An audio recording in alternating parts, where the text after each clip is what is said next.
La CCT est arrivée à l'âge de 17 ans. Un soir, il y avait un tournoi de ping-pong, donc je participais à ce tournoi-là et à un moment donné, je passais derrière une camarade qui était en train de jouer. Elle allait couper la balle et puis je recevais donc la raquette dans la figure.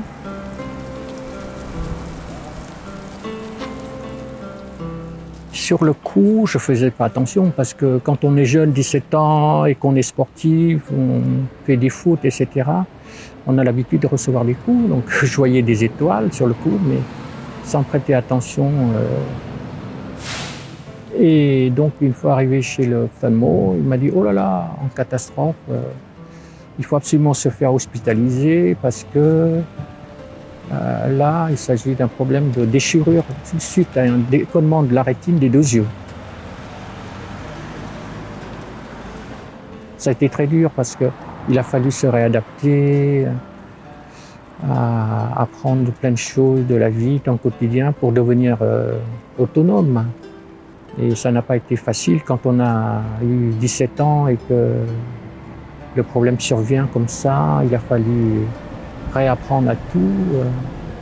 Au départ, on se cognait partout. Il a fallu réapprendre à se rhabiller tout seul, à des choses dans le quotidien. C'est pas facile.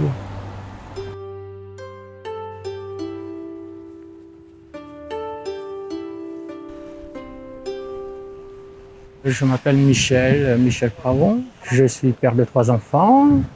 Je prends, dégage sur ses yeux et rentre chez moi.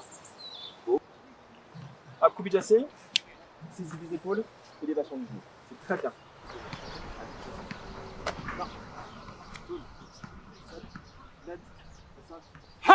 Le taekwondo, c'est parce que je me suis dit, bah tiens, c'est peut-être une discipline qui me permettrait d'avoir un sens plus développé pour mieux me repérer dans l'espace, etc. Et effectivement, dans la vie de tous les jours, ça me sert. Pour moi, effectivement, le fait de pratiquer cette discipline, ça donne un sens. Et c'est gratifiant. Je refais une série de pointes, tranquille. 1, 2, 3. Le lien avec le maître, c'est très fort, hein, parce qu'on n'a pas besoin de se parler beaucoup pour se comprendre. Et en même temps, on vit la même passion. Donc,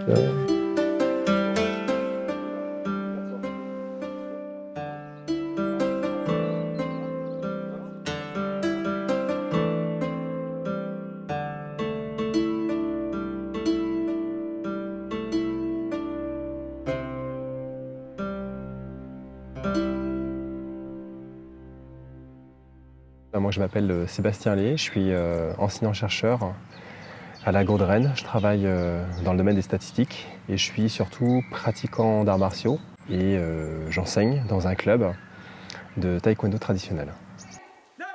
Alors pour moi, ce qui est important, c'est que c'est un club à taille humaine. Et à taille humaine, ça veut dire qu'en fait, tout le monde se connaît, tout le monde peut faire attention aux uns aux autres et on essaye de travailler dans une certaine mixité, quoi. D'être un club, on va dire, représentatif un peu des deux sexes, de toutes les tranches d'âge. Moi, je crois que j'ai toujours été attiré par le service d'une part et par le handicap d'autre part. Après, on se dit, tiens, on a un projet associatif, faire la promotion d'une pratique qui nous apporte beaucoup, et ben en fait, on peut essayer de voir à qui d'autre on peut apporter tout ce que ça nous a apporté. Et on pense après naturellement à des gens qui n'ont pas accès à la discipline. Et on a mené 2 projets en parallèle. On a mené le projet taekwondo pour les migrants. Donc on a eu une session migrants et puis après en parallèle on a une session CECI taekwondo, taekwondo pour les aveugles, qui s'est plus développée. Je pense qu'il faut tourner un tout petit peu vers l'ouest, Michel. On est parti. Allez, sautier. Non. Devant, derrière. Voilà, reprise. Toul. On va vous donner un peu de lâche pour vous aider à centrer. Donc ça veut dire que vous allez le faire dans 2 temps. D'accord? Vous bloquez et puis après du coup, en bloquant, vous allez sentir où est votre centre de gravité. Une fois que vous allez sentir votre centre de gravité, vous allez faire un aptiagi de face. Donc commencez pas à partir de profil.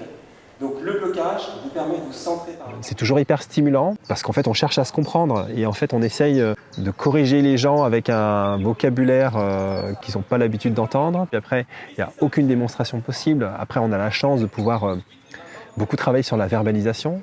Mais après, il faut verbaliser à la juste dose parce que après les gens se perdent dans tout ce que vous dites. Jambe gauche devant. On est d'accord? Je fais un grand demi-tour, cale son corps, bloque son nœud de ceinture.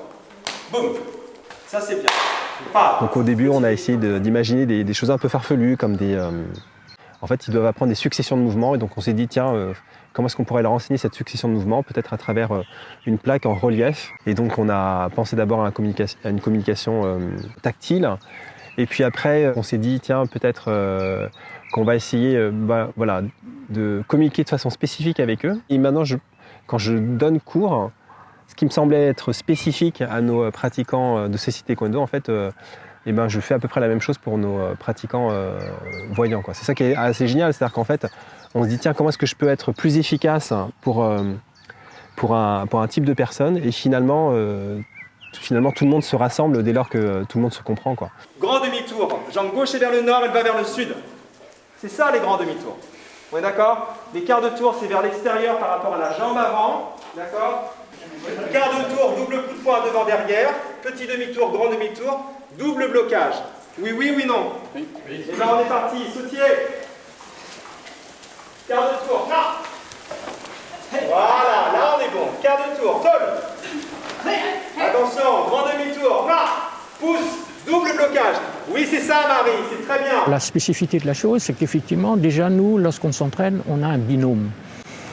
Et ce binôme-là nous permet de se corriger. C'est quelque chose de fort, un lien très fort. Pose derrière.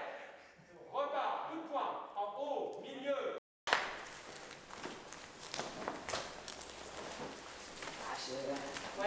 Je m'appelle Sophie et je fais du taekwondo depuis 5 ans au Jonction. Ça fait à peu près 2 ans que je suis dans la section Cécité Taekwondo. Ouais, j'avais un petit peu d'appréhension parce que comme pour tout ce qu'on connaît pas, quoi. Je pensais qu'il y avait des choses techniques très compliquées. En fait, il faut juste empêcher qu'ils se blessent. Et j'apprends beaucoup aussi, moi. Il n'y a pas de notion de hiérarchie en fait entre nous. C'est pas un aidant et puis un aidé. C'est vraiment, en fait, moi je trouve, en tout cas, on s'aide mutuellement quelque part. Et du coup, je suis vachement épatée par leur capacité à s'orienter dans l'espace. Et ils sont capables de faire des tas de mouvements, de les enchaîner dans toutes les directions. Et puis, ils reviennent à leur position de départ comme de rien. Là-dessus, je suis un peu époustouflée. Et justement, je reviens là-dessus, mais c'est là où je pense que ouais, on a beaucoup à apprendre aussi de quoi.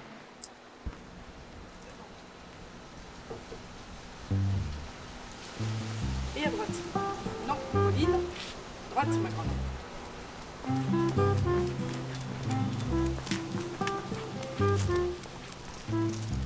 Devant. Oh, ralenti, Oline. Je m'appelle Marie, j'ai 39 ans. Je suis malvoyante de naissance. Je suis accompagnée d'Oline, mon chien guide aveugle.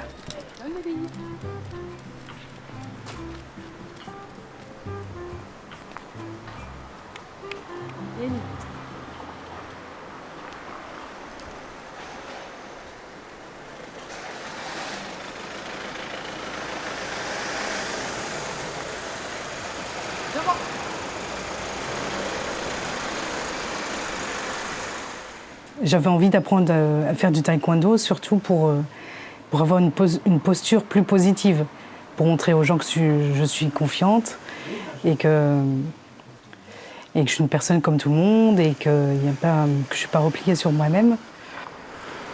À la gauche. Ligne. Ligne. Pauline. Voilà. Non, non, non. Et psst.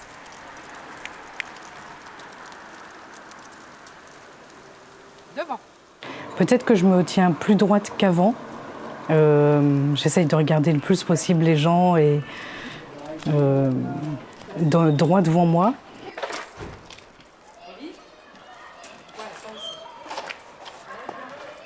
Moi, j'ai pas beaucoup de J'ai pas beaucoup d'appréhension dans l'espace. Enfin, je veux dire, j'arrive à me déplacer à peu près. Peut-être parce que je vois par rapport à certains qui ne voient pas du tout. Ça fait depuis 2018 que je fais du taekwondo. Je crois qu'on va bientôt faire un passage de grade pour avoir une ceinture supérieure.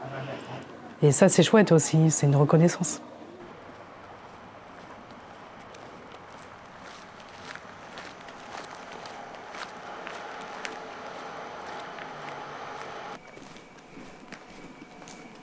J'ai la chance de pouvoir encadrer des groupes d'étudiants.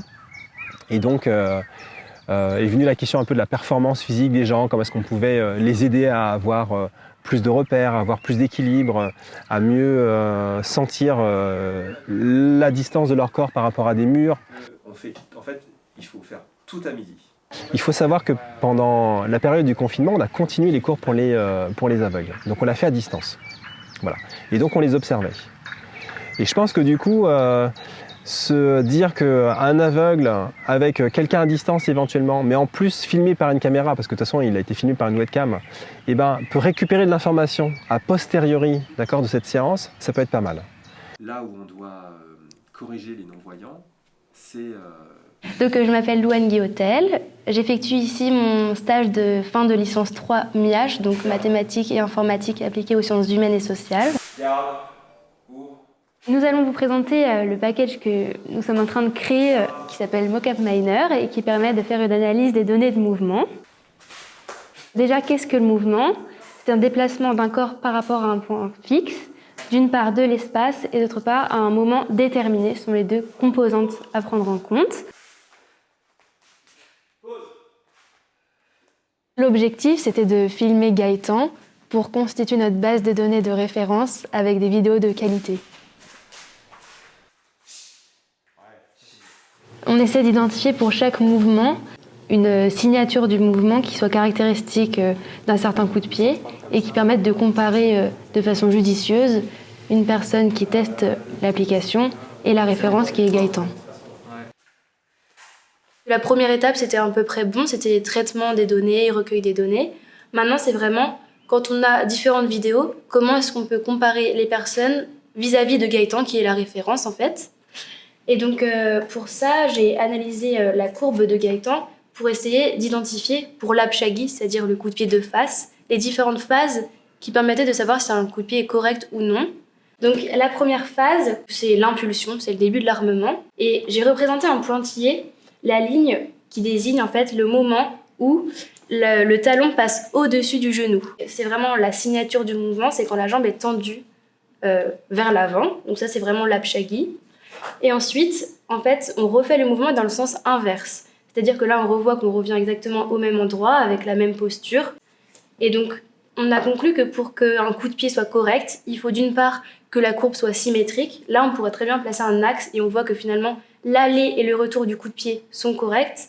Alors qu'à l'inverse, si on le fait pour quelqu'un d'autre, par exemple ici pour Bleu N, en rose Bleu N et en vert Maxime.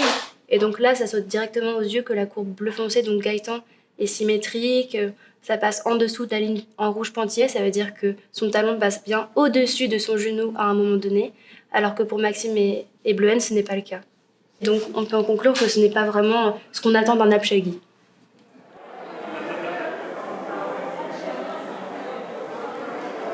Si vous êtes sur la fête de la science, c'est important de savoir ce que c'est que la science pour savoir pourquoi est-ce qu'on fête la science. Et donc c'est là qu'en fait on va faire intervenir nous nos connaissances mathématiques pour essayer de répondre à la question suivante, comment est-ce que moi je peux faire en tant que scientifique pour aider des pratiquants, d'accord, aveugles ou malvoyants à pratiquer le taekwondo. Si vous êtes déficient visuel, et ben en fait des corrections, vous n'allez pas en avoir. Et donc en fait, on fait appel à la vision artificielle pour vous corriger.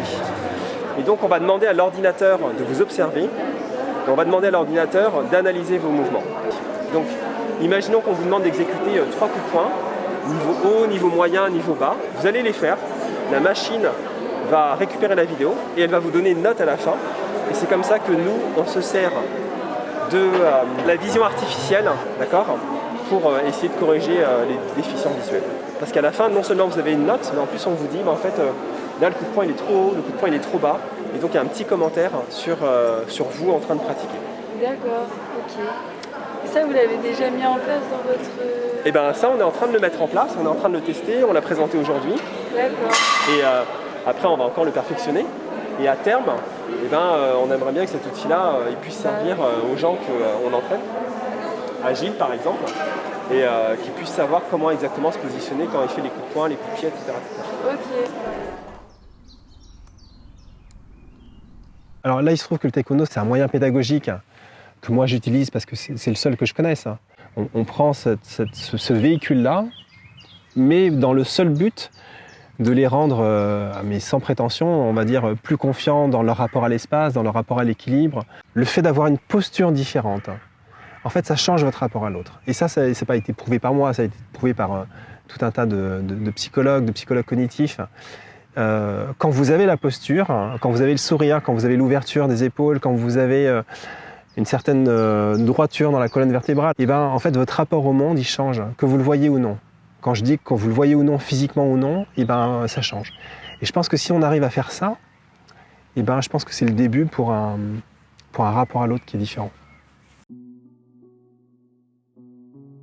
La vie, c'est l'action à la fois, parce que lorsque je venais de perdre la vue, j'ai traversé une période très très difficile, pour ne pas dire dans un état de dépression.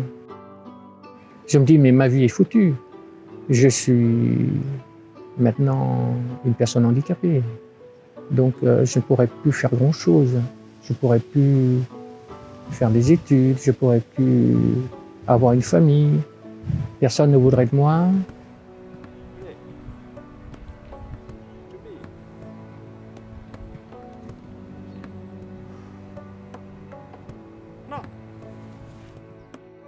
Et ça a été très très dur, en sachant que les copains avec qui je sortais, je ne pourrais plus continuer à les suivre, à les revoir.